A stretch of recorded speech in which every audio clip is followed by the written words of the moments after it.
नमस्कार मित्रांनो, पूर्वीचे दंडकारण्य असलेले आणि सध्याच्या बालाघाट डोंगररांगेच्या कुशीमध्ये वसलेले श्री क्षेत्र रामलिंग येथे आज आपण दर्शनासाठी आलो आहोत.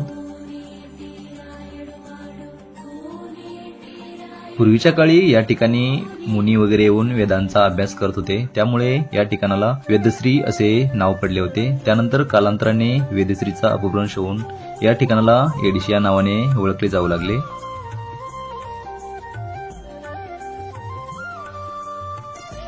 मूळचे मंदिर येथे 1000 ते 1200 वर्षापूर्वीचे असल्याचे मानले जाते. राजमाता अहिल्यादेवी होळकर यांनी या मंदिराचा जीर्णोद्धार केला. तसेच महाराष्ट्र शासनाच्या तीर्थक्षेत्र विकास कार्यक्रमाअंतर्गतही या मंदिराचा कायापालट केला गेला आहे. जवळजवळ 125 ते 130 पायऱ्याच्या उतरणीनंतर आपण जे मंदिराचे प्रवेशद्वार आहे तेथे पोहोचतो. त्याच्याच साईडला ही छोटी दुकाने आहेत, त्यामधून तुम्ही पूजा साहित्य तसेच जी लहान मुलांची खेळणी वगैरे आहेत ते घेऊ शकता. तसेच त्याच्या साईडला चप्पल स्टँड आहे, तेथे तुम्ही तुमचे चप्पल सोडून मंदिराच्या मुख्य भागामध्ये प्रवेश करू शकता.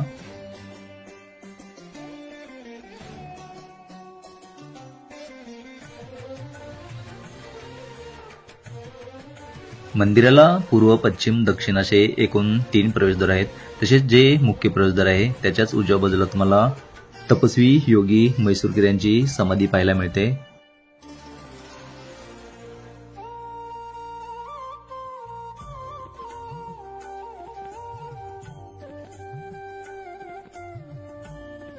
मंदिर परिसरामध्ये प्रवेश केल्यानंतर तुम्हाला डाव्या बाजूला सिद्धेश्वर शिवलिंग पाहायला मिळेल, जे की त्या एका ओट्यावरती स्थापित असलेले आपल्याला पाहायला मिळते. मंदिराच्या चारी बाजूनही आपल्याला ओवऱ्या पाहायला मिळतील, ज्याच्यामध्ये राहण्यासाठी तसेच आराम करण्यासाठीची व्यवस्था होती.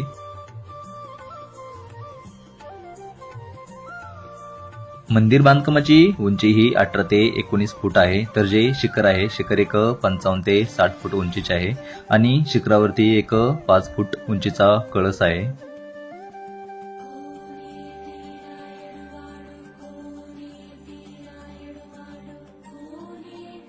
मंदिर प्रवेशाच्या साईडला आपल्याला ही शिवधुनी पाहायला मिळते. येथे की जी धुनी आहे ती कायमस्वरूपी चालू असल्याचे आपल्याला पाहायला मिळते.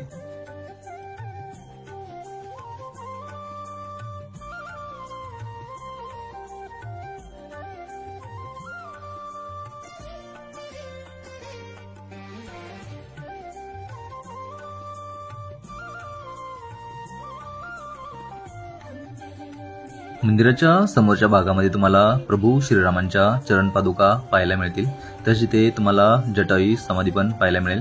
यामागली आख्यायिका अशी सांगितली जाते की जेव्हा रावण सीतेला घेऊन लंकेकडे जात होता, तेव्हा जाताना जटायू आणि रावणामध्ये युद्ध झाले. रावण शक्तिशाली असल्यामुळे जटायूला त्यांनी घायल केले. जटायू येथे राम राम करत पडले होते. जेव्हा प्रभू रामचंद्र लक्ष्मणासोबत येथे आले, तेव्हा त्यांनी जटायूला पाहिले. जटायूंनी त्यांना घडलेला प्रसंग सांगितला. प्रभू रामचंद्रांनी बाण मारून येथे पाणी काढले व जटायूला पाजले. त्यानंतर जटायूचा येथे मृत्यू झाला, म्हणून जटायूची समाधी येथे आपल्याला पाहायला मिळते. ज्या ठिकाणी बाण मारून पाणी काढले ते ठिकाणच रामबाण म्हणून ओळखले जाते. मंदिर प्रवेशाच्या मुख्य द्वाराच्या वरती आपल्याला शिव पार्वतीची मूर्ती पाहायला मिळते. तसेच उजव्या बाजूला आई तुळजाभवानीची मूर्ती पाहायला मिळते. तर डाव्या बाजूला श्री गणेशाची मूर्ती असल्याचे आपल्याला पाहायला मिळते.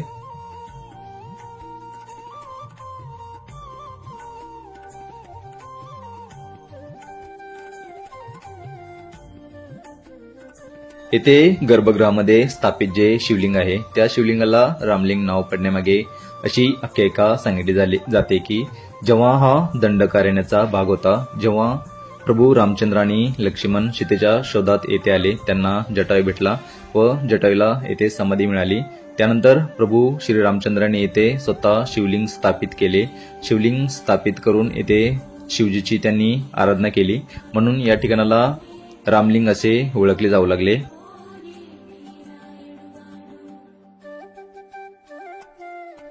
या मंदिरामध्ये श्रावण महिन्यामध्ये 30 दिवस येथे गर्दी आपल्याला पाहायला मिळते.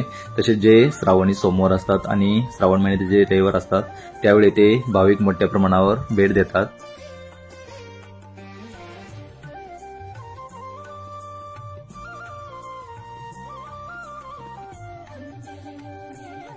मंदिर परिसरामध्ये हनुमानजीची तसेच जे विष्णू शिवलिंग तसेच ज्या पिरगळी आहेत आणि जे गणपतीच्या मूर्ती वगैरे आहेत त्या पण आपल्याला पाहायला मिळतील.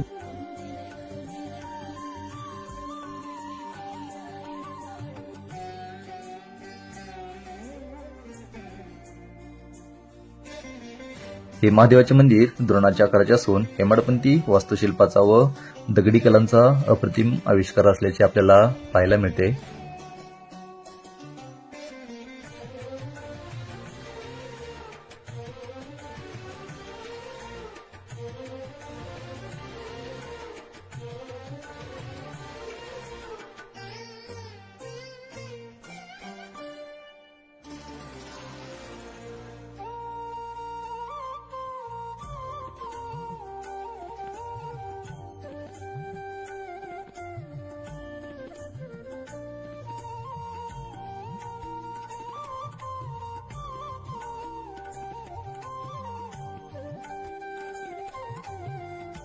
तुम्हाला इथे अभिषेक वगैरे करायचा असेल तर इथे तुम्हाला पुजारी पण उपलब्ध असतील. येथे तुम्ही अभिषेक वगैरे पण करू शकता.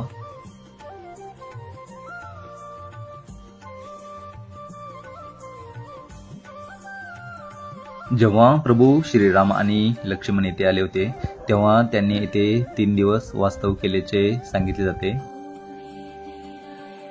दर्शन करून बाहेर आल्यानंतर आपल्याला येथे रामकुंडाकडे जाण्यासाठीचा रस्ता पाहायला मिळेल.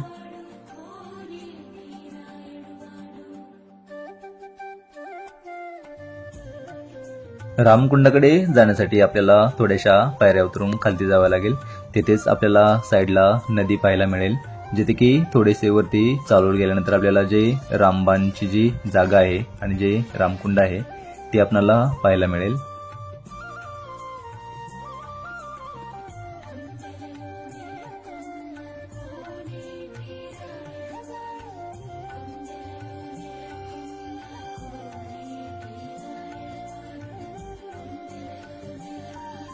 हा जो पाण्याचा भाग दिसतोय त्याला रामकुंडाचे बोलले जाते.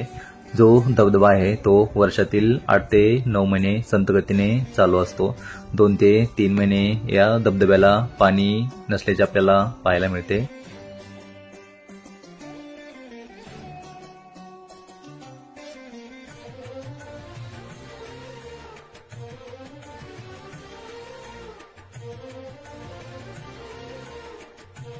जो धबधबा आहे धबधब्याच्याच उजव्या बाजूला ही आपल्याला छोटीशी गुहा पाहायला मिळते. यामागे अशी आख्यायिका सांगितली जाते की जेव्हा रावण सीतेला घेऊन लंकेकडे चालला होता तेव्हा त्याने येथे मुक्काम केला होता. त्यावेळेस त्यांनी सीतेला राहण्यासाठी येथे गुहा तयार केली होती आणि अशी आख्यायिका सांगितली जाते की हेच ते ठिकाण आहे जिथे की प्रभू श्रीरामचंद्रांनी बाण मारून पाणी काढले होते. येथे खालती गायमुख आहे. त्या गायमुखातून 12 महिने पाण्याचा प्रवाह चालू असतो. 1972 साली जेव्हा सगळ्या ठिकाणी दुष्काळ पडला होता तेव्हा हे जे रामबाण आहे या ठिकाणी पाण्याचीही संततधार चालूच होती. त्यामुळे येथे भूगर्भ शास्त्रज्ञ वगैरे येऊन गेले, परंतु त्यांनाही हे माहीत नाही झाले की हे पाणी कोठून येते. रामबाणाचे जे गायमुख आहे त्या गायमुखातूनच खालती रामकुंडामध्ये पाणी येते आणि जे गायमुखाचे पाणी आहे ते जिथे शिवलिंगाला अभिषेकासाठी दररोज वापरले जाते.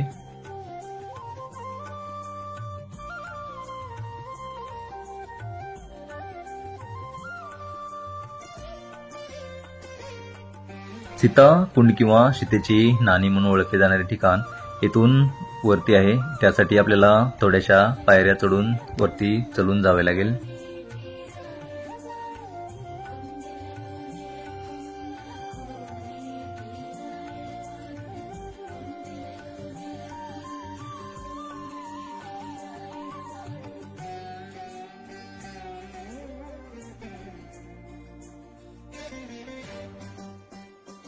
येथे जे पाण्याचे कुंड आपल्याला पाहायला मिळते त्यालाच सीताकुंड म्हणून ओळखले जाते. येथेच डाव्या बाजूला एक गायमुख आहे, तेथूनही पाण्याचा प्रवाह चालू असल्याचं आपल्याला पाहायला मिळतो.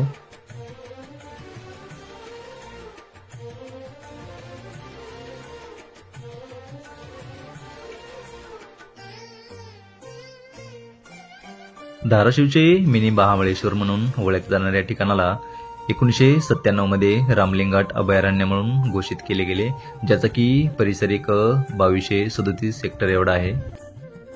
रामलिंग हे ठिकाण पश्चिम महाराष्ट्र व मराठवाडा यांच्या सीमा भागात आहे. त्यामुळे मराठवाड्यामध्ये निजाम होते, तर हा जो भाग आहे येथे इंग्रज होते. थंड हवेचे ठिकाण असल्यामुळे इंग्रज येथे आपल्या कुटुंबासोबत राहत होते. त्यामुळे येथे जे इंग्रजाचे विश्रामगृह आहे तेही आपल्याला पाहायला मिळते. तसेच जे जुने रेल्वे स्थानक आहे रामलिंग रेल्वे स्थानक, तेही आपल्याला इकडे पाहायला मिळते.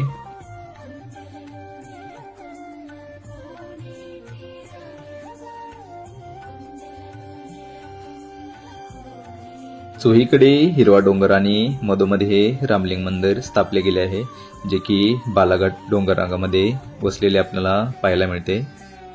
रामलिंग अभयारण्य घाट हे उष्णकटिबंधीय हवामानामध्ये येत असल्यामुळे येथील जे वृक्ष आहेत त्याचे उन्हाळ्यामध्ये पाने गळले जातात आणि पावसाळ्यामध्ये याला पुन्हा पाने येतात. त्यामुळे जो पावसाळ्याचे दिवस आहेत त्यामध्ये साईडचा पूर्ण डोंगर आपल्याला हिरवा झाल्याचा पाहायला मिळतो. मंदिरामध्ये दर्शन घेण्यासाठी आणि साईडचा परिसर पाहण्यासाठी आपल्याला 2 ते 3 तास वेळ एवढा पुरेसा आहे. श्रावण महिन्यामध्ये तुम्हाला दर्शनासाठी जास्तीचा वेळ पण लागू शकतो. मंदिर परिसरामध्ये तुम्हाला प्रभू श्रीरामांची सेना म्हणजेच माकडे मोठ्या प्रमाणावर पाहायला मिळतील.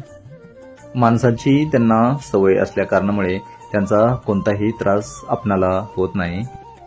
तसे तर येथे दर्शनासाठी तुम्ही वर्षातील 12 महिने पण येऊ शकता, परंतु येथे पावसाळ्यामध्ये तुम्हाला जो धबधबा आहे तो पण पाहायला मिळेल आणि जे साईडचा हिरवागार डोंगर आहे त्यामुळे येथे येण्याचा एक वेगळाच अनुभव तुम्हाला येऊन जाईल. आजच्या भागामध्ये आपण येथेच थांबतोय. लवकरच भेटूया नवीन भागामध्ये. धन्यवाद.